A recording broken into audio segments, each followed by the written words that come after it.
Hi,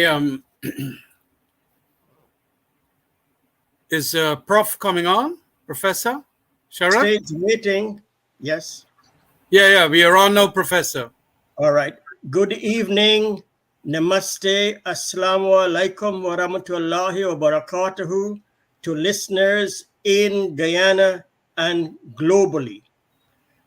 Thanks to the technical team by MP Sherrod Duncan and the sponsors for this program of information to assist for the betterment of all of us for the great nation of Guyana.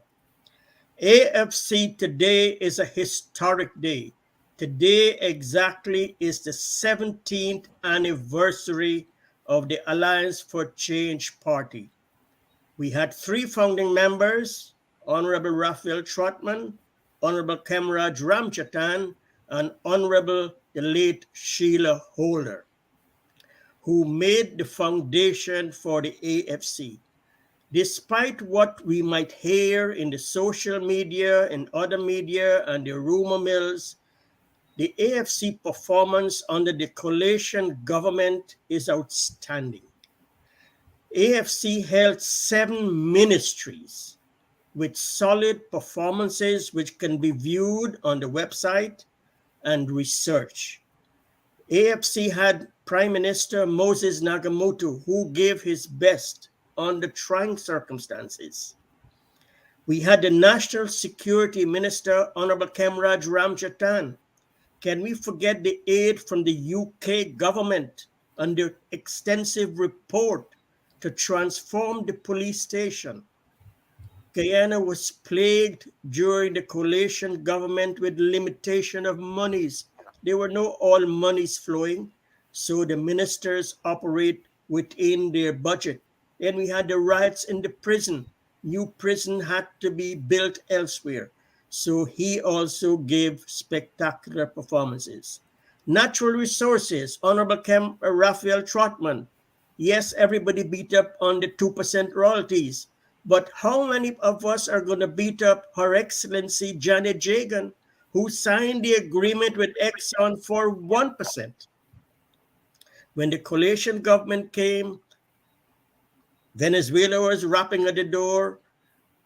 They knew what they knew. All the information we now have, we didn't have then. So the 2% was considered unacceptable. Who made the decision? It does not matter now.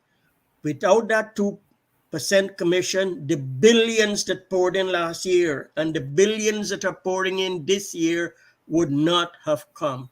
Who will get credit for that? Past is the past. I'm also a professor. You can't rewrite the rules. Those are unwritten fact. Public infrastructure under Minister Davis Patterson, when the roads were built once, it was done correctly. There was no redos. There was a procurement commission. Every contract had to go through that channels and get approval and paid by performance. There was no redo, no double dipping.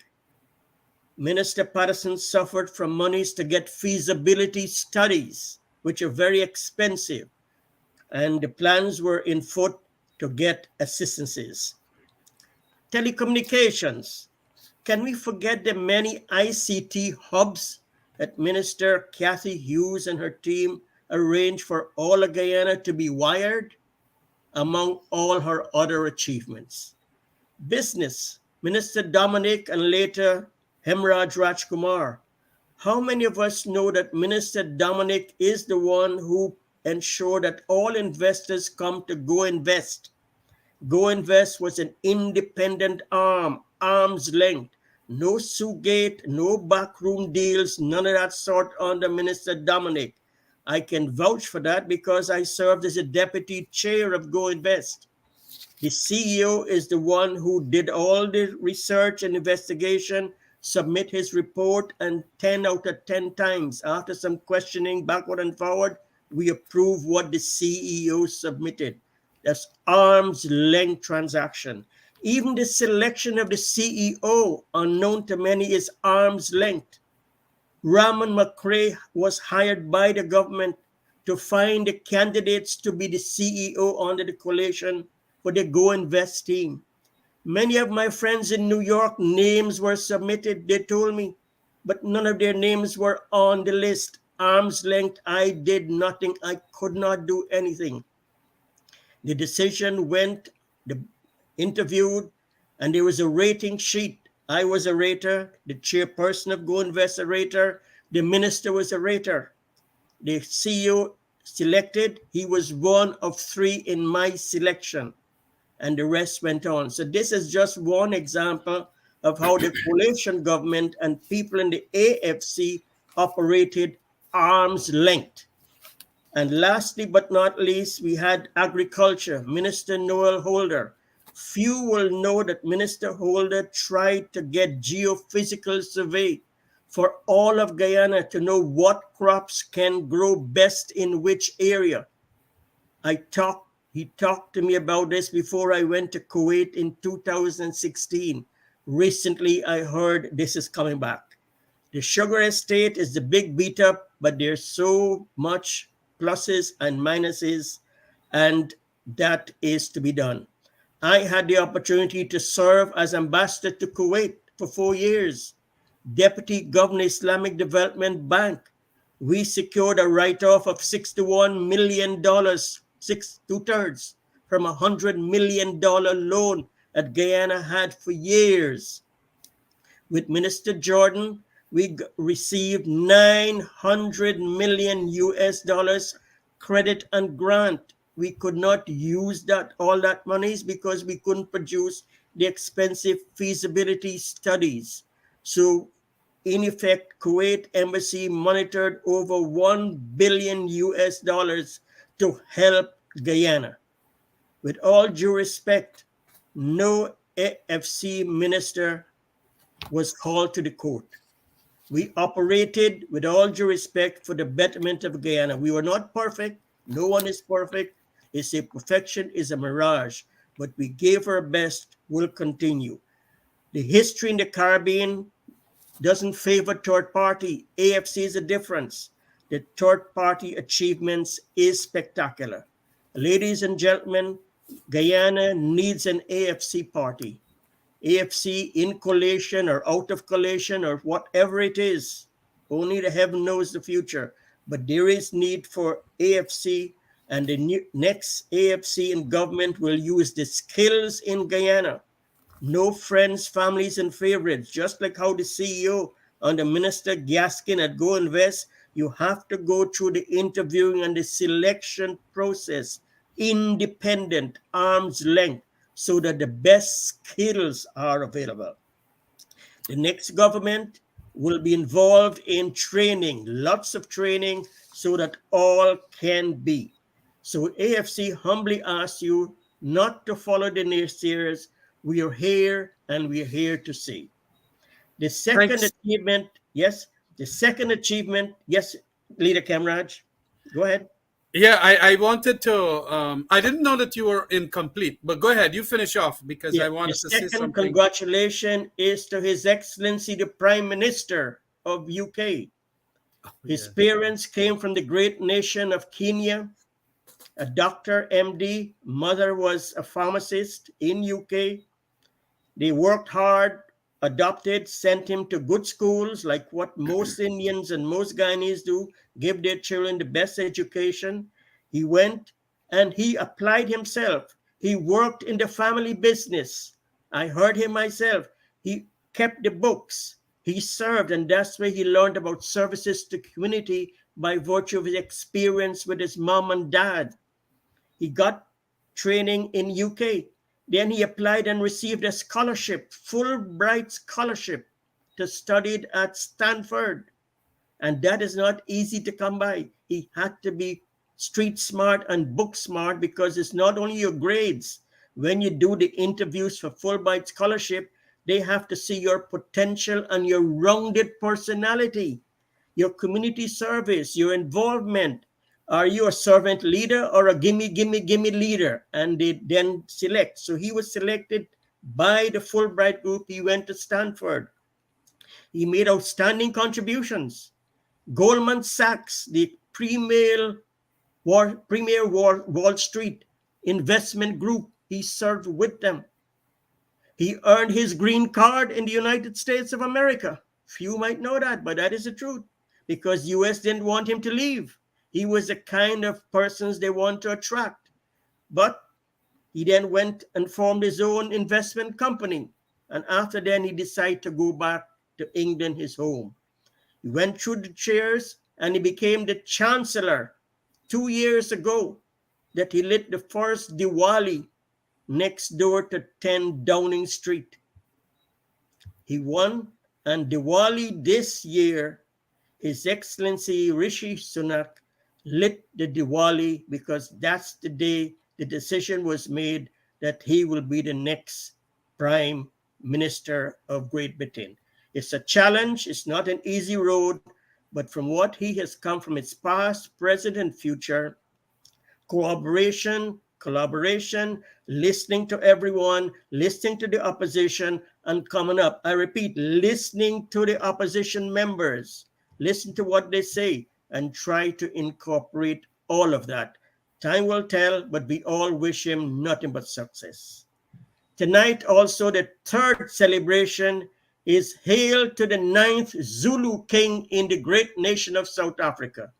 South Africa still are with kings, and there's a Zulu king, and tonight was the coronation for the ninth Zulu king. So three congratulations to our brothers in South Africa, in the UK, and in the AFC, and around the world for spectacular achievements.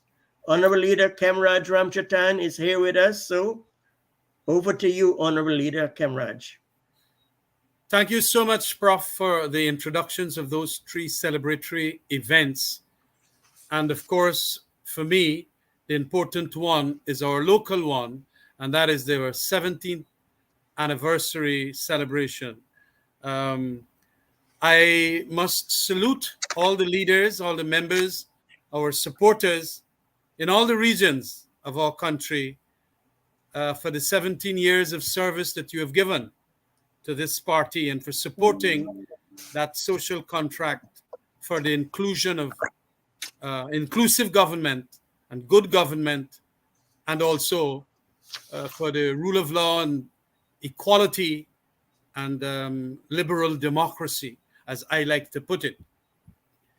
Now, Prof, when I was trying to prepare myself as to what I will be saying this afternoon, I started a search for our first key, which was prepared for the launch of Wow. yes, the congratulations for this magnificent launch. And there we were all with our spouses and so on, celebrating in Lilienthal at that conference center there at the launch of the Alliance for Change. Yeah. A lot of people had a lot of nonsense to say about this third party, especially then Jack Dale, my good friend, and also Robert Corbyn. There were some naysayers. They said, third parties don't last long in Guyana. But we presented ourselves to the public because we were people of integrity. We were smart politicians. We had come out from the two older parties, I from the PBP, Raphael from the PNC, and of course Sheila Holder from the WPA or associations with the WPA. And we had a cross-section of people from all the regions. I noticed the famous Calypsonian VJ here in the front page. And I also noticed we had Mr. Hamilton Green, Hiscock, Gupta. These were some of the people that attended. A very big turnout we had. And of course, my good friend, Charles Sir Grimm, in this first edition of The Key, had done a major piece, Why Should AFC Members Stay in Parliament? I will be doing Professor a program with him on Monday. Yes, Charles Sir Grimm Charles from of Clubspan. the Yeah. AFC's New York support group, giving his message at the launch. And Yes. inside of the paper, of course, the three speeches, myself, Raphael Trotman, and Sheila Holder. If you can see it there, Sheila Holder, Yes. and Yes. then Yes. We also can see. Raphael Trotman. It's Yes. time. We can see. I Yes. also gave a major address. And I am so glad that I found this because Kathy today was asking for some of these documents, and I honestly couldn't put my hand in them. But I dug, went into my garage, and there it was. And somehow it has managed to be preserved.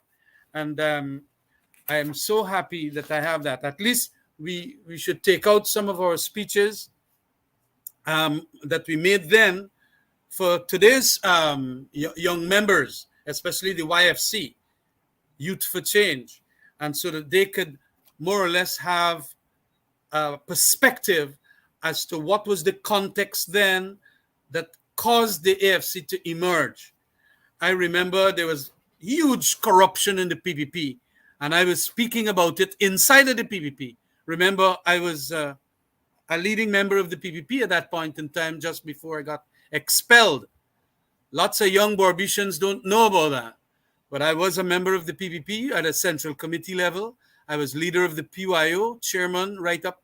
And then after that, a leader for a couple of months after I think Rohan Singh had left. And there was a time when, you supported, but after you saw in government certain things, you started speaking out for constructive criticism, something that Chetty used to tell us about. Please constructively criticize. But after Chetty died, the constructive criticism was not seen in a positive light. And especially Jack Dale intellectually authored my exile as, an expulsion. And that was the end of me in 2004. And then we decided we will have to start a political party. At the time, I was a PPP parliamentarian Hmm. in 2004 when I was expelled from the party. But I did not leave the parliamentary seat because I thought I worked hard for my parliamentary seat. As a matter of fact, Shetty Jagan had said congratulations to the PYO and myself because we had raised a lot of monies for the PPP at that point in time. I remember at my home here, in my little veranda upstairs, I had people, famous people, Shell Mohammed, very wealthy fella now. He was doing well then. Neville Sarju, and a whole set of people. And we managed to raise so many millions of dollars in my little veranda upstairs. So you did the work, and now Jack Dale wanted, that was 1992 or 1991 time I had done all of that. So when Jack Dale now expelled me and said that I must leave the parliamentary seat, I argued to the speaker at that time. It was Ralph Ramkaran. Mhm. And Ralph said, because they used to ask you to sign up a letter saying, I, Kemraj Ramjatan, hereby resign from the PPP or something like that, or resign as a parliamentarian. I refused to sign that document. So there was no such document that Jagdeo could have handed over to the speaker. I then fought on and managed to stay my full term. But by that time, we had started the movement via a steering committee made up of myself, Raphael, Sheila. I think Kathy also was there, and a number of other people, Dominic Gaskin, and a set of people also from America, including, I think, Dr. Somar and some other people who are still with us. You were, I think, were there since 2005, Prof. I think Yes. you might Yes. have been there 2005. right up at the time because you were arranging, and I must praise you because you were arranging our meetings with the State Department officials immediately Yes. after we launched as a party. I remember Yes. that. You carried us to Yes. the FBI and the State Department and so many Yes. places in Washington. That's Thanks true. very much for that. And so the reminiscences are so, it brings a kind of a, you want to drop a tear. You want to feel that, this has been a major achievement. Lots of people would want to say that, by the time at a certain age, I want to get this kind of thing in my life. I wanted to be somebody in the political landscape. I did that via the PPP. We managed to win an elections in 92 against some, you know, challenging times and the PNC at that time. And then, of course, we then went on to change the country and its path to ensure that Guyanese get a better day. But of course, Jagdev started his foolishness, got the ire of a lot of people, including me. And of course, we paid the penalty for speaking out. People must never give up hope. Silence is violence. If you don't speak out, you're not going to get a better day. And we must always be alert to our democracies being downgraded by certain political personalities. The PPP has now literally been taken over by Jagdev. And that is what I was fighting inside.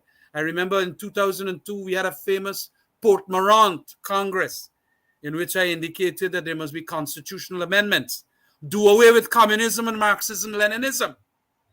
I had done away with that, leading it in the PYO a couple of years before.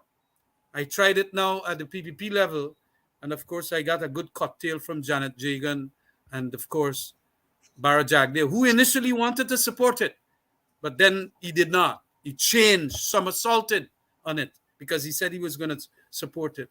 And that's the history that brought us out. At least I can speak from a PPP perspective. Raphael Trotman had his problems with the PNC at the time too. Sheila Holder indicated that yes, she needed a change from that kind of association that she had with the WPA. And a lot of people felt that it was going to be a joke party. But the first elections that we had, we won 5 seats. And no other political party in the Caribbean ever did so successfully its first time out. Out of the 65 seats, we won 5 seats. I think one of the seats were stolen from us. That is the Region 10 seat. And we went to the Mr. Suraj Bali and questioned because the numbers were totally wrong when we added up the various subdivisions of the region there. However, Mr. Sam Hines got that seat, and we filed a petition and all of that. But the petition was heard on the 5th year after that election by Mr. Ian Chang. And so, and he dismissed it. Look, it has been a tremendous journey for me personally and for my family, but also it has been a tremendous journey for those that associated in this party. We have done major things. What we did also in 2011 to 2015, in that period when Ramatar had a minority government, was major. We halted certain things from passage in Parliament. They would say that it was a bad thing. It was not a bad thing. We made conditionalities before they could get our support. And they did not want to have early elections and all of that because we had indicated, things like the local government elections we were arguing for. Procurement Commission to be established, we were arguing for. And they did not want those things because they wanted the corruption to continue. And then we said we're going to go to the Parliament with a no confidence motion. And we went to the Parliament with a no confidence motion. And then he prorogued Parliament, avoided the no confidence motion,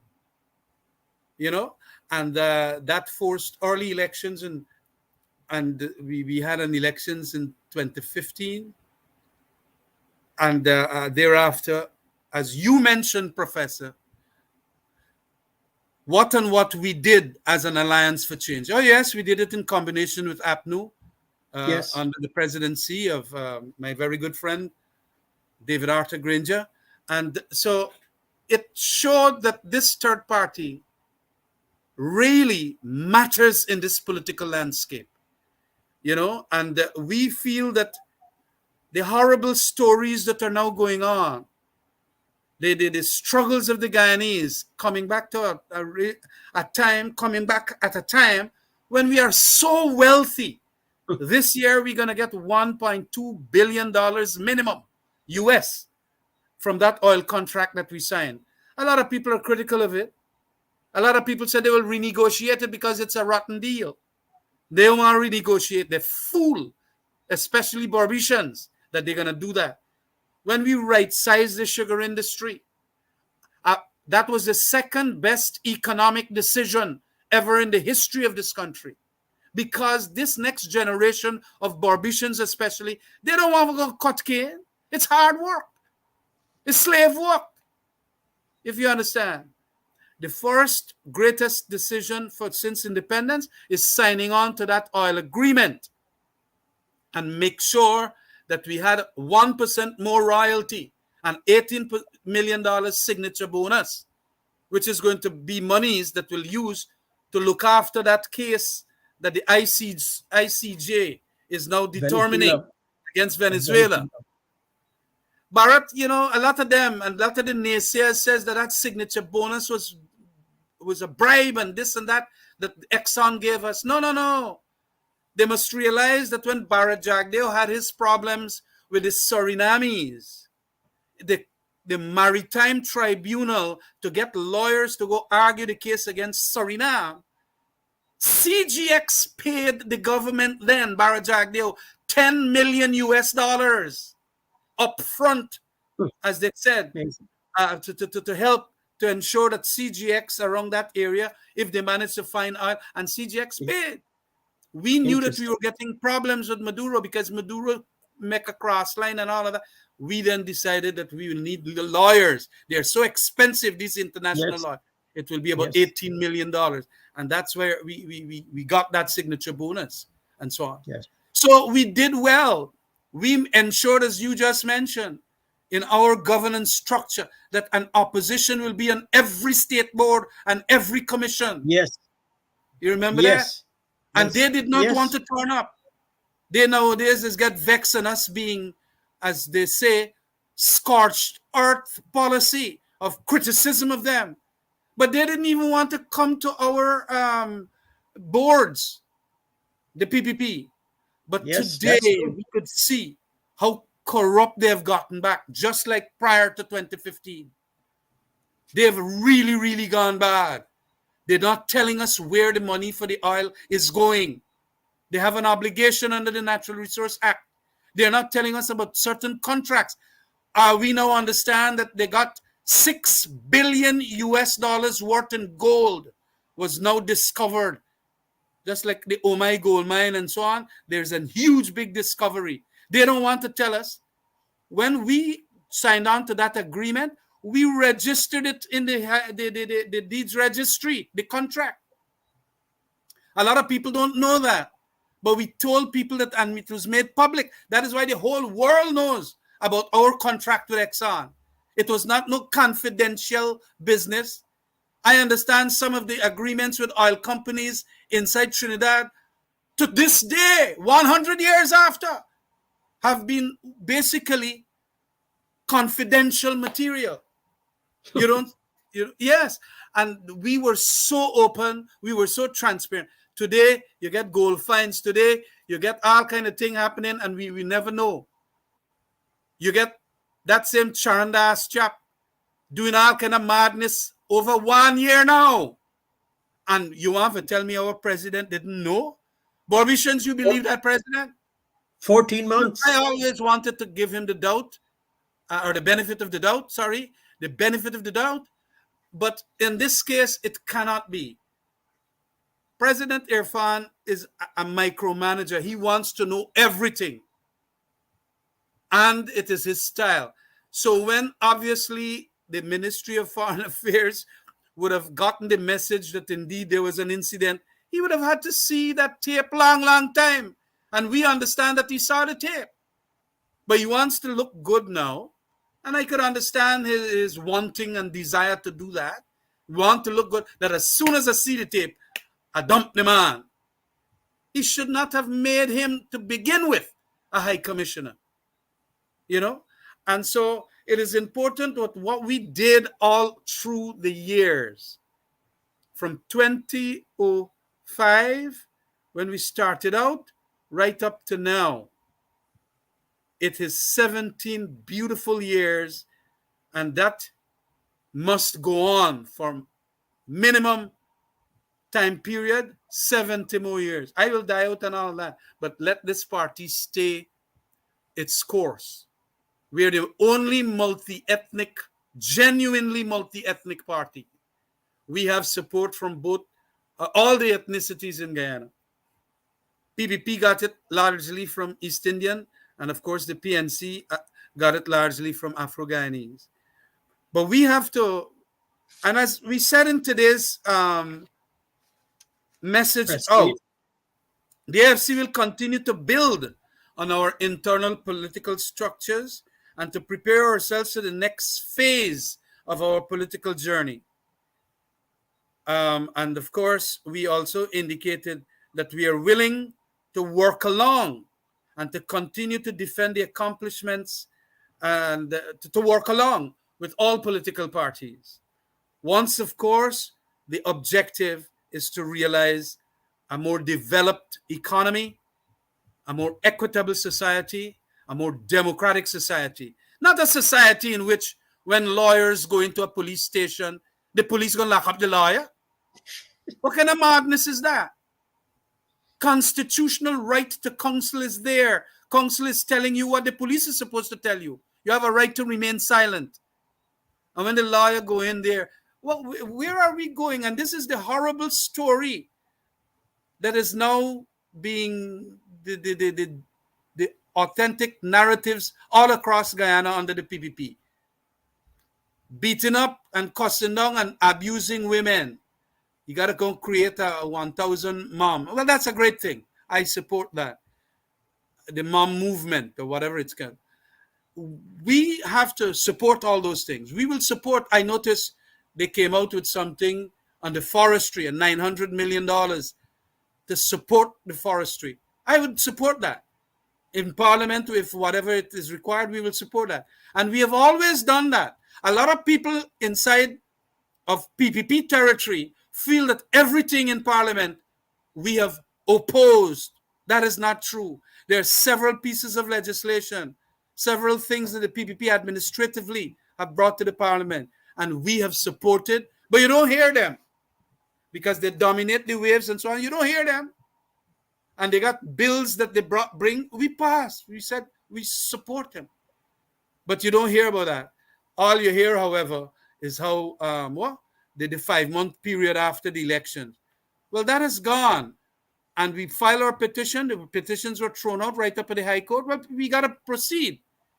The trouble now is that what is the consensual arrangements? What is the inclusivity, the inclusion that we will have from the PPP's government? But I don't see it being genuine. They use us, and they're doing what I will call buying the votes by virtue of spending so much of the oil monies in their support areas. Fishermen, 2 times the sugar workers get severance payments already, and so on. And that is something that can create disaffection in other areas, the Amerindian areas, and Yes. also the Afro-Guyanese areas. Yes. Only a set of people getting contracts, some who never, ever know anything about contract. And this elite group of friends, favorites, and family members, even in Barbies there, we understand a certain minister's son and so on getting plenty contract. When we are asking for these contracts at the regional level and other places, we are not hearing the answers forthcoming. They don't want to answer questions, some of these ministers. And so it is important that we start a kind of a retrospection and introspection of what will take Guyana out of the morass it's in. Because a lot of the problems that we see starting from the 17 years ago still happening now. And the corruption has gotten worse. Worse. Thank, Because thank there's you. so much more millions of US dollars as a result of that oil. We can end up just like Venezuela and certain African countries where they Or got Sri plenty Lanka. of. Yes, right. And so I Honored want, leader. Yeah, go ahead. I want to say those few words. I mean, I took some time, but it is important that people know from where we came with this Alliance for Change. Not only the 5 seats, the next elections, 7 seats we won. I was a presidential candidate then, and we won the 7 seats and brought the PPP to minority government. Even Jack Dale, who had said something about wishy-washy party, elegant start, had to concede to me. And you might want to say this publicly, but y'all do good, brother. Y'all do good, Prax. Y'all do good. That was the 2011 elections. And then when I told him that you might be out of government in the next one, he said, haul your tail. Well, he didn't say it in so soft and euphemistic words. He, he, but then in 2015, what did we do? We managed to put the PPP out into opposition. And that's the relevance of this third party. We looked at the surveys that we had. We saw that the surveys were saying that if we run a three-way race, PPP is going to win back. The people were telling us, please. And then, of course, David Granger made a very good deal with us after we indicated that we're going to start discussions and so on. 12 parliamentary seats he promised us because he knew that we had value. A lot of people say, well, prove that you could win 12. We might not be able to win 12 parliamentary seats, but we can't, without the AFC, have, let's say, the APNU going across the line with 51 or 50.1% of the Yes, vote. And yes, that's where our value lies. And yes, so people yes, mustn't yes, take their eyes and pass us. You yes, know, oh, yeah, I might win 3 seats. Well, you got to take 3 parliamentary seats. That is total nonsense. Of course, in the 2020 scenario, we were reduced back to 9, and then we had problems, and we ended up in our position right now. Of course, we have to do so much more work. But with what the PPP is doing, and of course, if we can get our public relations and our um, criticisms in the social media, our young people understanding the issues, we are going to do very, very well, in my view. There was a poll from the Turkine Polling Institute that recently came out that indicated that the PPP, 43.4%, PNC, 43.2%, and the AFC, 7.8 something percent. That is almost 8% of the votes. And we were always there. 8 to 11. Our first one was 5 seats. We had about 7.2%. And then, of course, the next one we had 11% of the votes.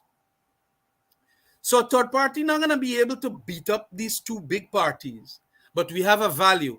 And then the other value that we must emphasize on this 17th anniversary is the intellectual quality of our stewardship and also our continuing criticism within these spheres of activity, whether it is security, whether it is the environment, whether it is forestry.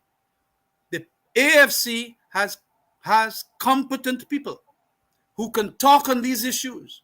yes, You know, David Patterson is so fantastic with uh, infrastructure and the oil and gas industry. It's sorry that Raphael has this illness, but the trouble is that Raphael knows this thing, the oil and gas, very well. He knows strategically to analyze what's happening in the world at an international level. He's extremely smart. So we still get him typing and helping and so on. Kathy Hughes and Raj Kumar. We have Ricky in Parliament now. All of them. And then Juretta, Sherrod Duncan doing fantastic job with in the link and in the ring and under the belt and all kinds of things. They have their own style. A lot of people say they're aggressive. But style maketh the man and the woman. So they do what they do. And we are a liberal democratic party. You just can't go and say like a commandist and an right, authoritarian. Sherrod, right, stop saying this and that. And I am a leader who will say, do what you got to do yeah, within the confines of the law. And he has been doing a fantastic job of carrying the party's line and the party's message in these programs. and so many other people, all of our people overseas. You, Professor, I must say that you are so brave.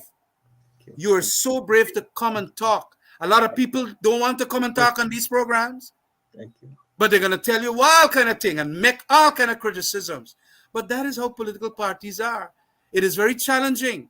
Every day you get a different question being asked, and if you don't answer it to the extent that the people want, party life is like that. I remember that in the PVP. I remember that I now as leader of the AFC. But I'm very heartened by the fact that today we can proudly state that we are here with 9 parliamentarians, councillors in every region in the 10 regions. National. We also had NDC councillors in some of the areas that we had local government elections the last time, although we didn't participate in a big way. All these major decisions as to participation and so on, we collectively go back to our national executive. We don't have an authoritarian style leadership that would say, yes, we're going to go there or we're going to go not there and so on. We will consult the people, our partners, we will consult a number of, and that is the democracy of our party. It is important in that context then that we celebrate this 17 years and remind people of the solid achievements that we have had. And Barbicians know. Barbicians can pick up that phone and call anytime a Ramchatan, anytime a Cathy Hughes.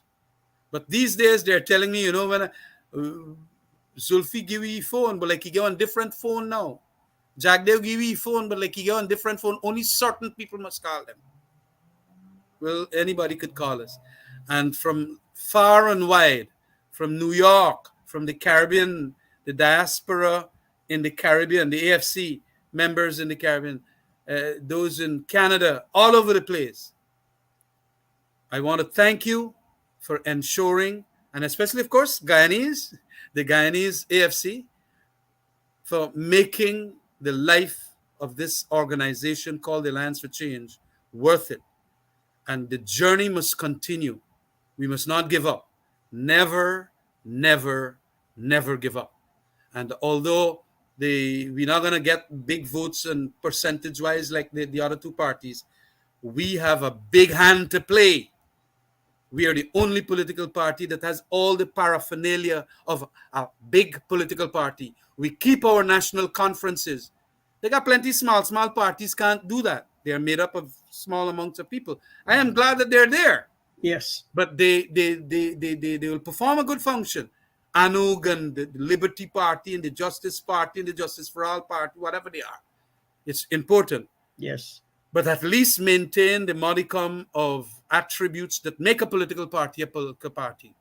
And it includes that democratizing the party, the leadership, making sure that they come through a process of democracy, internal democracy, and allow debates and deliberations. You are part now of our deliberations and so on. You would see how the serious arguments we have yes, before we come to a decision.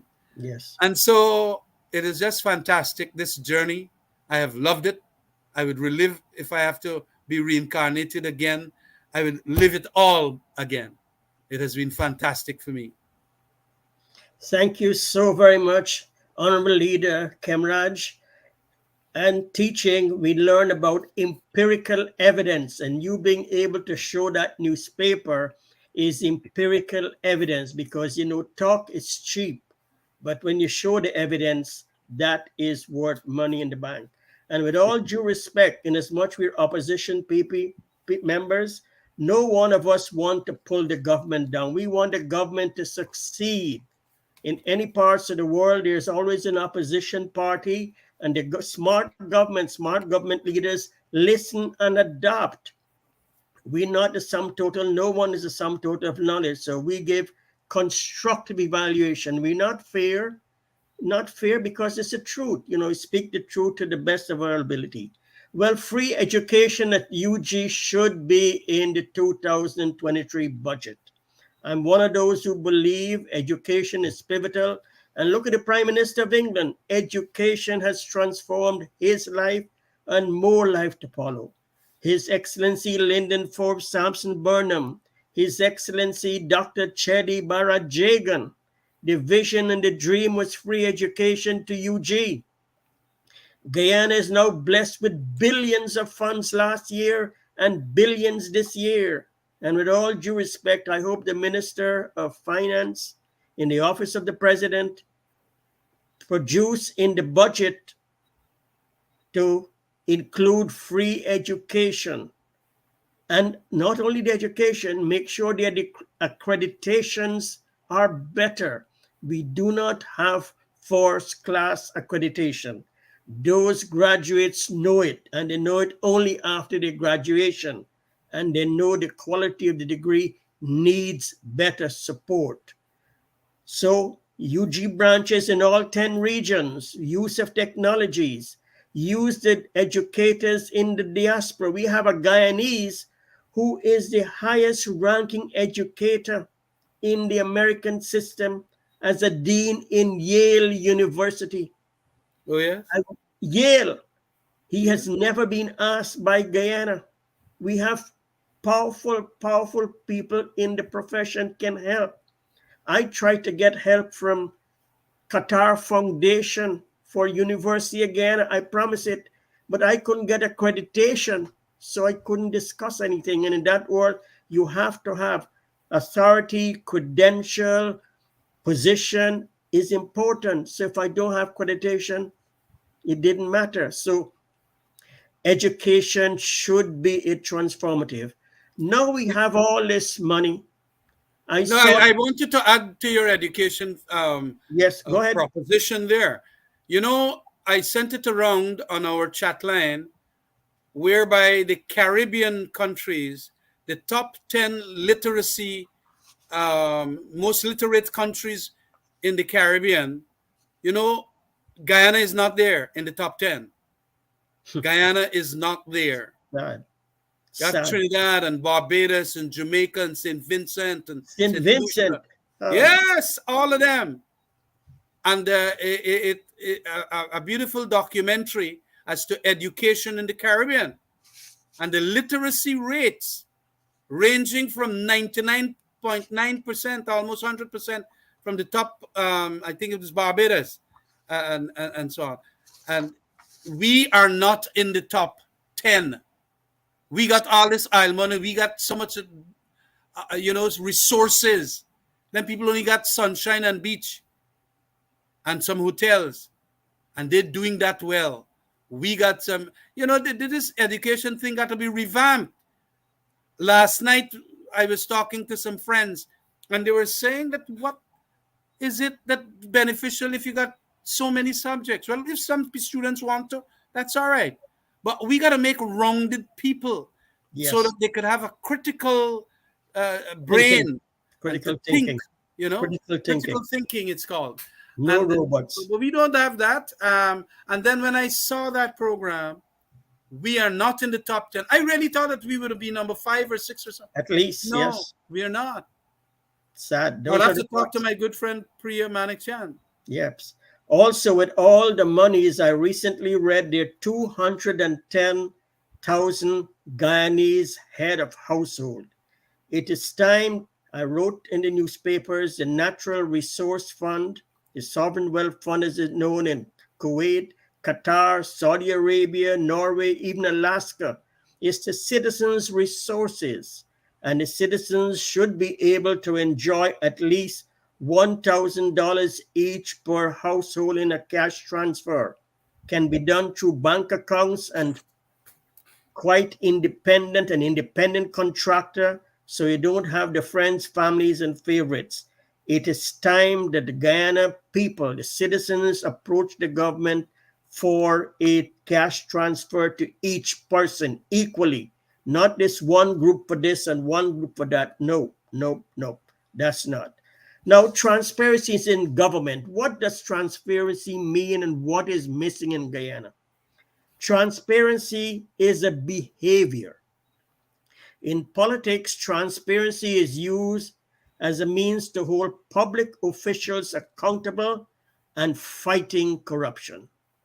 Transparency implies openness, communication, accountability, and good nations practice this in their companies, in organization, in their government, in administrations, in community. Winning an election alone is not democracy. People That's will right. laugh at you, with all due respect. All the jumping and high and democracy, democracy. No, it's not only winning the elections, it's what you do after you win the elections. And what do? You need ideas, you need debates, you need discussions, you need dialogue. Then you come up with the decisions. And in the Arab world, it's completely different. You have to be relationships, patience, and respect. But this is what happens. Democracy also means equal treatment. Equal treatment means equal treatment. Can be your members or dismembers. Election is over. One Guyana, one nation, one people, one destiny. Contracts must be shared with all Guyanese who have the skills to do it once and do it right. All six races. That is some of the what is required for comparison. There's a huge skills shortages in Guyana. Need to move the retirement age. They need to remove the retirement age to 65. Please give that some consideration. And minimum wage, I recommend at least $100,000 with the cost of living that is happening and the hardships. I'm getting the phone calls, messages daily. People are suffering all over. Even the businesses are suffering because the customers are not coming because they have to decide whether to eat or do something else. So I hope the government is listening and take these respects in, and hopefully also President Irfan Ali can ensure that his ministers and ambassadors and all government employees, especially the male, a training course for all the males starting next week should be respect to women. We've had women presidents, ministers, important position, but they're being disrespected at the highest levels. Minister in parliament, the derogatory remarks, Mhm. and everything else that is known has to stop. You cannot be a first world nation.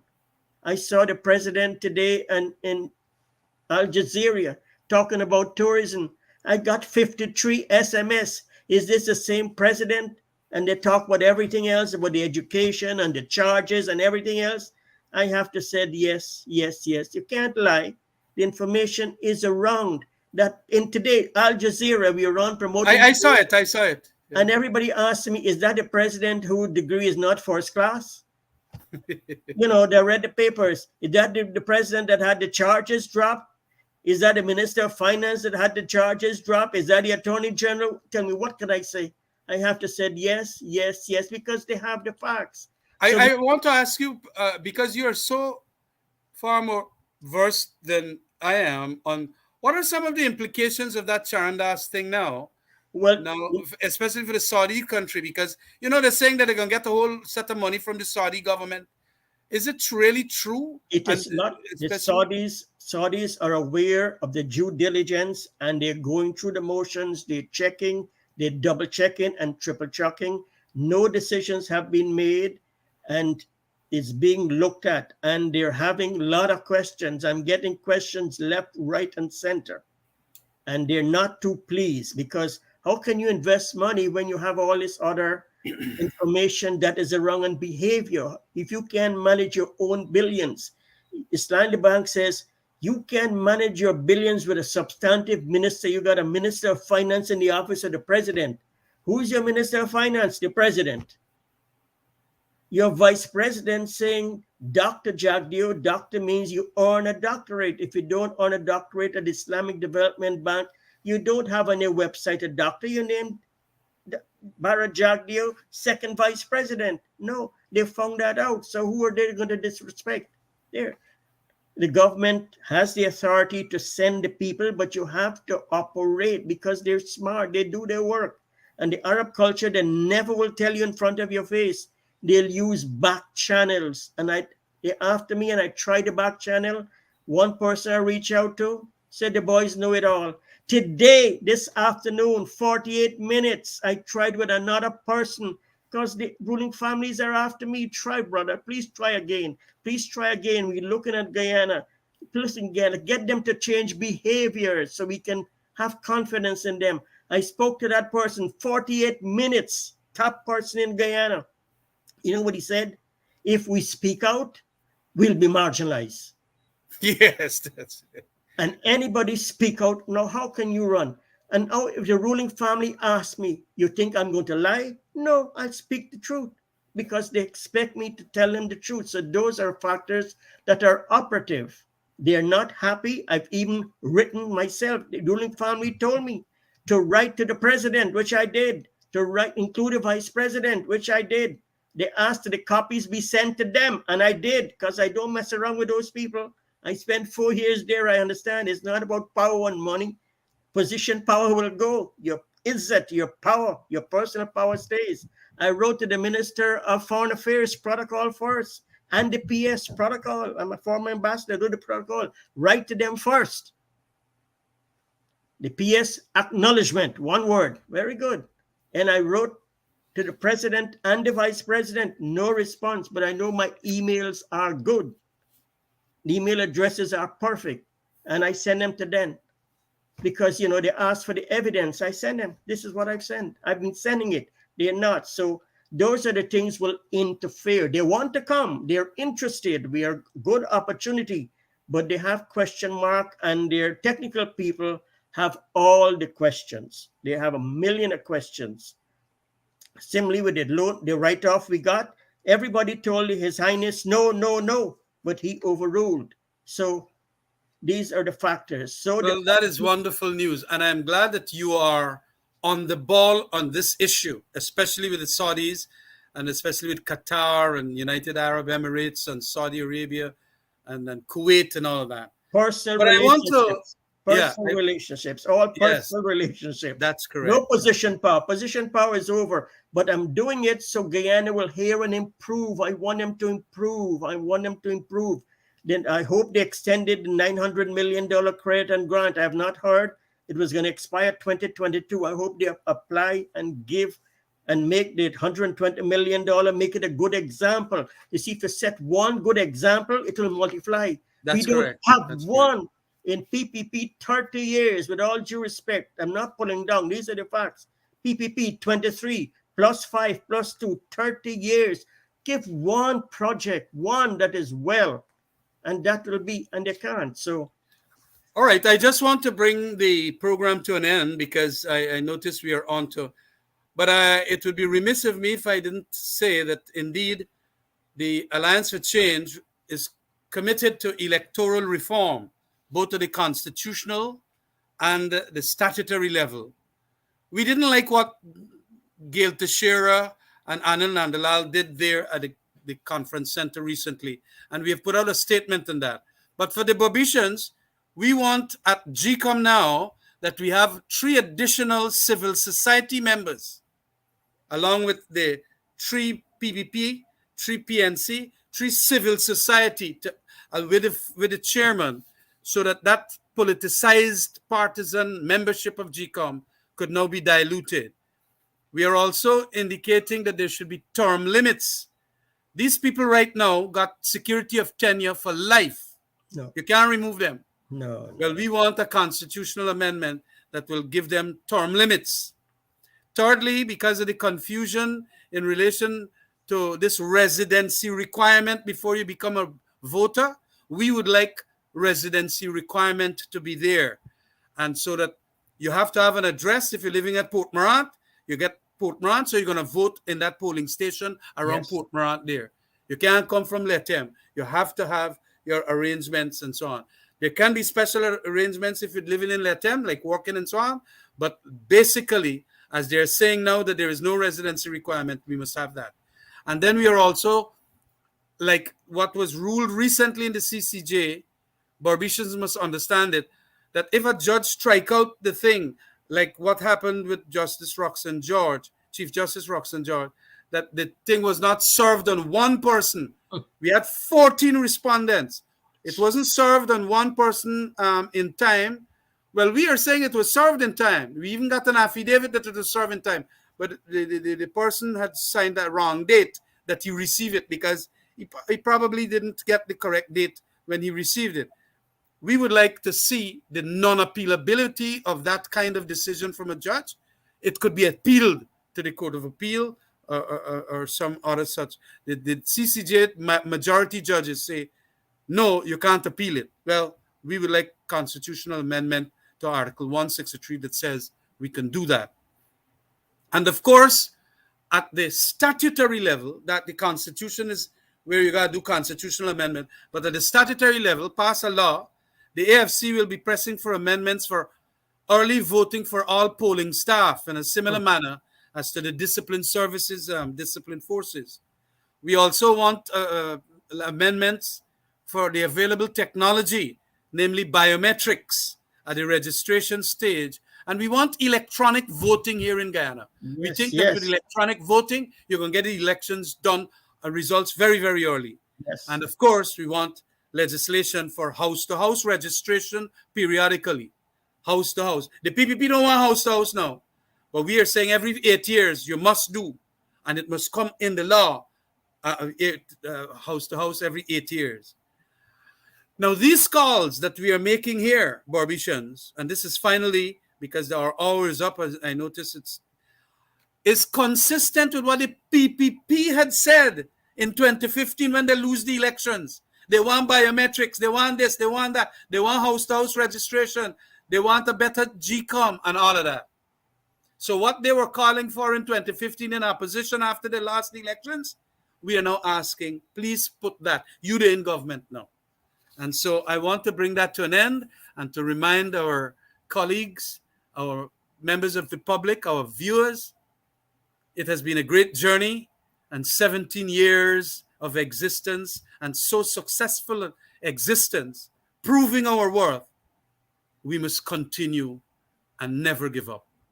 I just Thank, like to repeat that. Thank you so- very much, thank, Professor. Unless you thank have you. any final Thank words, you all. Professor. Just to say, may God, Bhagwan, Allah, Jah, and Yah give us blessing, will, and guides, and may their blessings never leave Guyana. We want Guyana and all Guyanese to prosper and grow. Please, this is for all. Support the AFC. We are there to help you all get to the Guyana that we all deserve with all the richness that we are blessed with. Good night, all, and thank you. Good night, Burbies. Thank you very Good much. night, babies.